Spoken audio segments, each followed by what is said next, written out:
que está no viendo lo que le está pasando a Pero es que lo malo es que lo ve el espectador antes que él, Sí, porque la cara pero eso sí que es totalmente tradicional.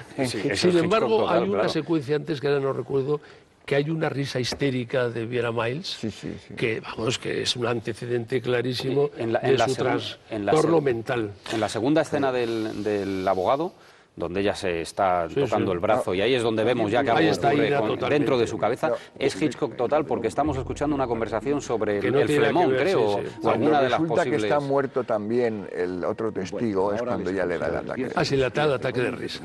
Y es un ataque de risa... Pero un ataque de risa de locura, claro. Claro que es un... Bueno, está muy bien también el plano del espejo, ¿no? La realidad de su marido tal y como ella le ve en ese momento, ¿no? Yo creo que ahí Hitchcock acierta cuando se produce el golpe con el cepillo en la frente, ¿no? Y se rompe el espejo. Cuando dice Molinelli ha muerto, que es el testigo. Pero tú has dicho antes, o he entendido yo, que esto es previo a Vértigo. Yo creo que sí. Anterior a Vértigo. Claro, es más, es la anterior. Vértigo la iba a haber hecho Vera Miles, ¿no? Claro, yo creo que se nota mucho que esta película es como un ensayo para que Vera Miles interpretará el papel que hizo Kim Novak. Vera Miles la descubrió Hitchcock en los programas de televisión.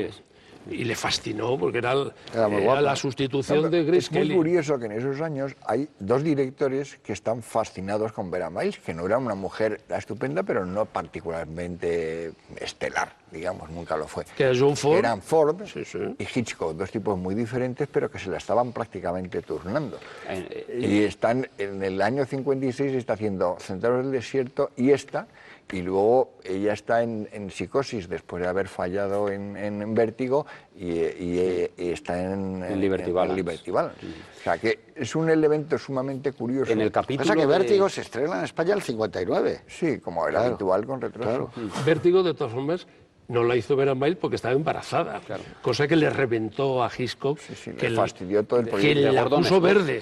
Y estaban diseñados los trajes para ella, y de hecho hay un retrato del personaje de Carlota en la película que se ve claramente que es Vera Miles y no es Kim Novak. Las facciones se parecen. En el capítulo de la serie Hitchcock presenta de Venganza, se llama, donde él descubre a Vera Miles, hay planos que luego prácticamente calcan en Falso culpable de ella con la mirada perdida. Acordaros que es una historia muy parecida, que ella va perdiendo poco a poco la razón, y hay expresiones de Vera Miles que están ensayadas en la serie de televisión para llevarlas luego a la película. Hitchcock siempre preparaba mucho en una película lo que iba a hacer en la siguiente, y luego en la siguiente continuaba lo que había empezado a experimentar en la anterior. En ese sentido era muy... Pero la fascinación de estos maestros por Vera Miles es curiosa. Sí.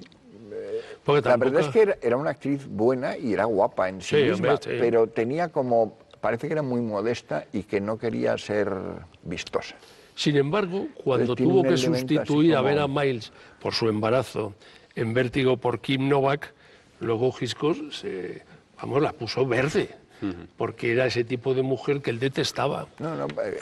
Hitchcock le decepcionó, y para él es fallida Vértigo porque no es con Vera Miles.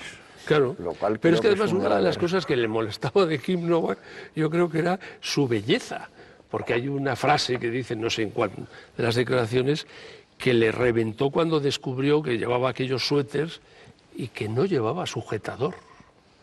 Eso le parecía ofensivo. Eso probablemente le turbó. Evidentemente. Hombre, con Vera Miles dicen las crónicas que estaba ensayando 8 horas metido en su camerino con ella. Sí, pero no hacía nada. Bueno, yo estoy convencido. Pero yo creo que sí tiene ese elemento que tiene algo que ver con John Fontaine y con Grace Kelly, con otras varias de las mujeres que a Hitchcock le han gustado en particular, que no necesitaban ser especialmente guapas y que le gustaba que tuvieran un puntito así como sosegado. Hay una frase no agresivo. Hay una frase de Hitchcock que decía que a él le gustaban ese tipo de mujeres frías, un poco como distantes, un poco porcelanosas, no muy asexuadas, pero él decía, eso se lo he leído, no sé si en el libro de Truffaut o en las declaraciones, que ese tipo de mujeres le gustaban que cuando se metían contigo en un taxi, lo primero que hacían era echarte mano a la bragueta. Eso decía él, se lo ha contado muchas veces. Pero, por ejemplo, Grace Kelly en La ventana indiscreta está súper sexy.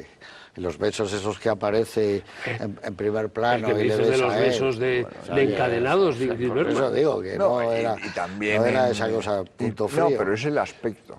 Pero es que yo creo que los besos de la película de Hitchcock... Son los mejores besos del cine, yo creo. Yo creo que era una forma de darles... que él, que era, yo creo que, vamos, no lo sé, era un poco reprimido. Hombre, el beso famoso de Encadenados es que parece que está metido él entre los dos, porque está metida la cámara. Y yo creo que Hitchcock, que debía ser un señor muy morboso sexualmente, los besos le gustaban mucho porque era, en fondo, era un voyeur. El del ladrón... fíjate tú, la atrapa. Con los fuegos artificiales y todo. El del tren. El del tren, con la muerte en los cuando túneles. Entra es que yo creo túnel, que todo.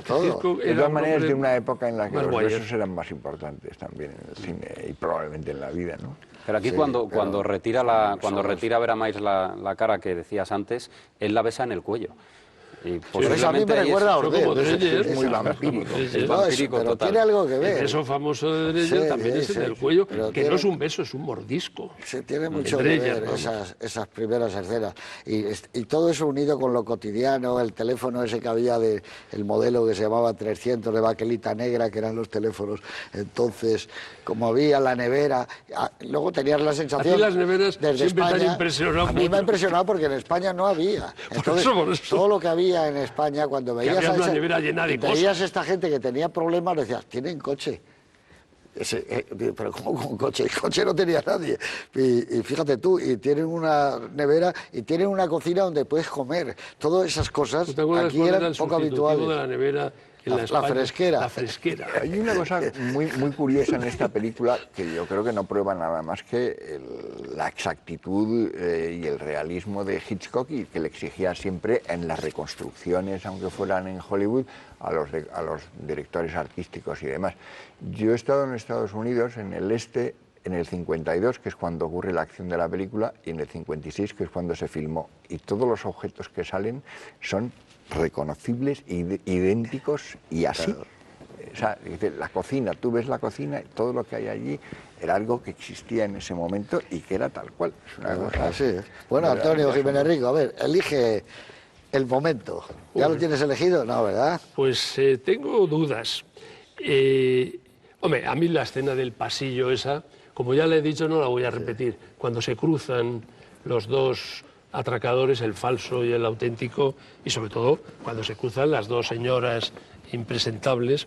Pero a mí hay una escena que me gusta mucho, porque me parece una escena que tiene una emoción contenida y no muy habitual en el cine de Hitchcock. Es la escena que tiene cuando tiene la libertad provisional con su hijo en el cuarto donde está en la cama, y aparece su hijo el mayor y tienen un pequeño diálogo en que el hijo le dice que le quiere y él le dice que lo está pasando fatal, pero que su apoyo es él y que le gustaría mucho que cuando él fuese mayor tuviera un hijo como es él que le ayudara. A mí esa escena me gusta mucho y es muy sencilla, pero es de una emoción muy contenida. ¿Y para ti, Miguel?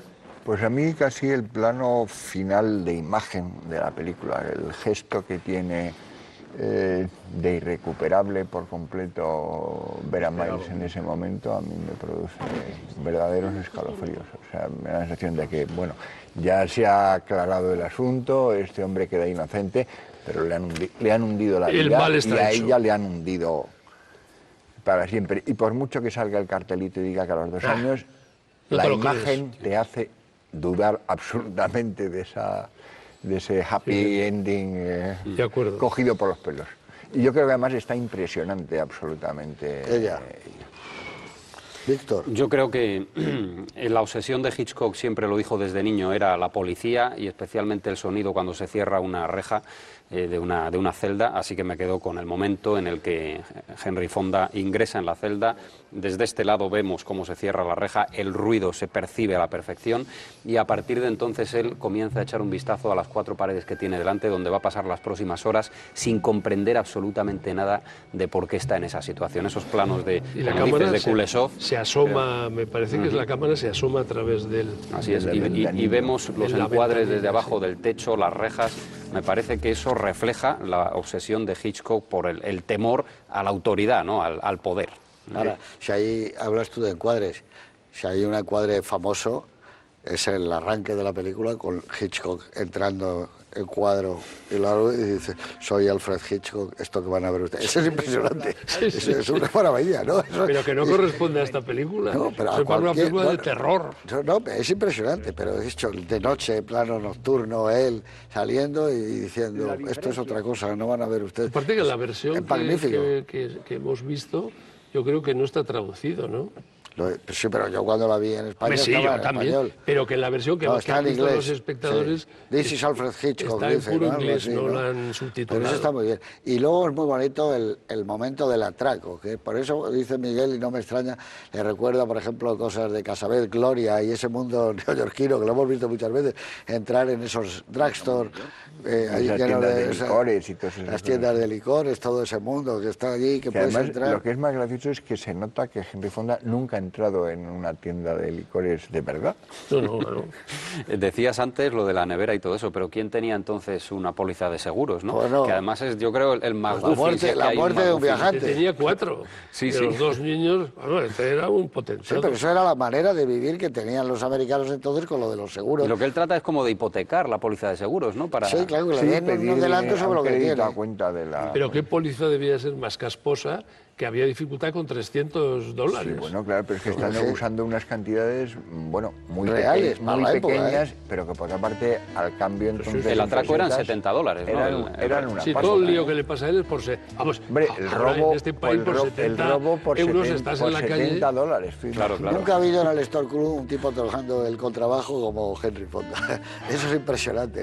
Qué gallardía, qué fuerza le da a esa orquesta, ¿no? Es que Henry Fonda es un... Hay una foto en el Store Club de la película, blanco y negro, de él. Como lo sabemos todos, nos hemos olvidado mencionar que es la anécdota de